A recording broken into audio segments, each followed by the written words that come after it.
Hi, I'm David Davis from ActualTech Media, excited to be here at VMware's headquarters in Palo Alto. I'm joined by Mr. Mahesh Kumar. He's a Senior Director of Product Marketing in the Cloud Management Business Unit. How you doing, Mahesh? Good, David. How are you? Good to see you again. Good to see you. Thanks for being on. So we've been talking a little bit about the new features around VRealize Automation 7.3. We've talked about the new Lifecycle Manager product. Lots of new things coming out of VMware's Cloud Management Business Unit. So let's take a minute and chat about what's new, what's exciting with the new release of VRealize Automation 7.3. Absolutely. So, David, a lot of exciting things that we're bringing to market, and really, talking to our customers, listening to them, looking at their environments, trying to see what are the problems they're trying to solve. As they usher in sort of the digital business part within their own companies, it's become very clear to us that VRealize Automation plays a big role, right?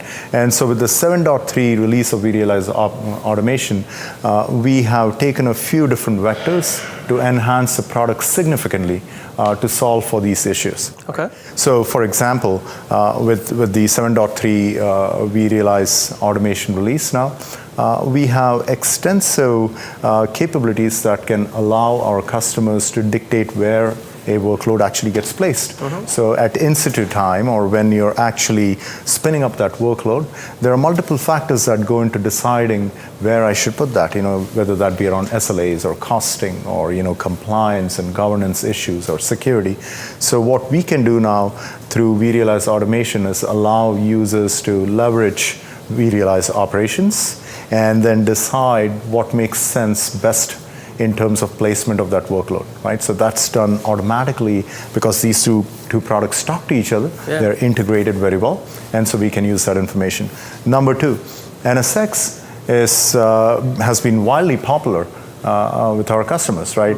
Who doesn't want to stick overlays and virtualize their networks every day? I would do it every day.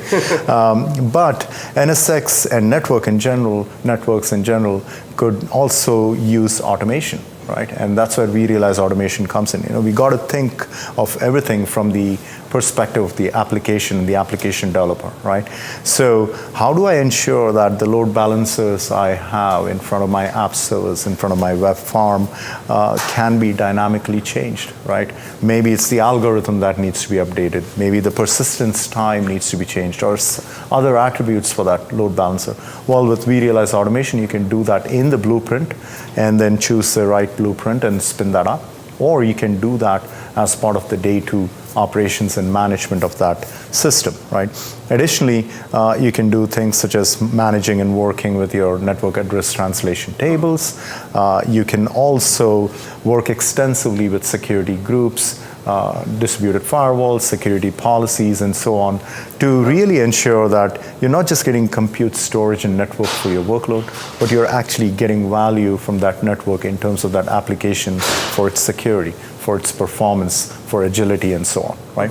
We have also made it very easy for developers to consume services that matter to them the most. So for example, database as a service, right? You can take MySQL or Oracle, create snapshots of those databases, scrub the data, and now IT can provide that to developers to consume out of the simple self-service catalog. Well, what does that do? For my test environments, for my dev environments, when I want to trial out data which most resembles what's out there in the field in terms of customer data, with of course things scrubbed out, this is beautiful.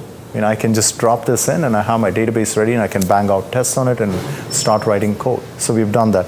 We also looked at typical environments that are available and present with our customers.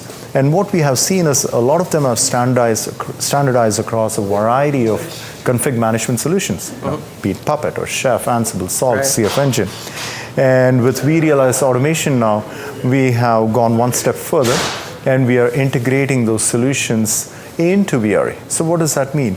Within a workflow, within a blueprint, when I get to the notion of wanting to provide an identity to a machine, whether that's an Apache server, Tomcat server, or a database host, I can make a call into that particular config management solution and have it then provide that identity to that machine and come back to VRA, right, to VRealize Automation. So it's a virtuous and fully contained workflow now, which takes care of all of the scripts or recipes that have been written outside of the VRealize Automation environment and ensures that your fidelity of the configuration is still met, right? So that's a big plus. We also made a lot of enhancements around containers and Docker hosts, persistent storage, and so on. So obviously we are bringing a lot to bear with VRealize Automation and a lot of good changes, a lot of usable functionality. And I would highly encourage, if you haven't tried VRealize Automation 7.3, take it for a spin today. You will be pleasantly surprised at all of the improvements and enhancements, as well as key core functionality that we are bringing to make IT's life even easier than before. Excellent. Thank you so much for your time today, Mahesh. Thank you. Appreciate it.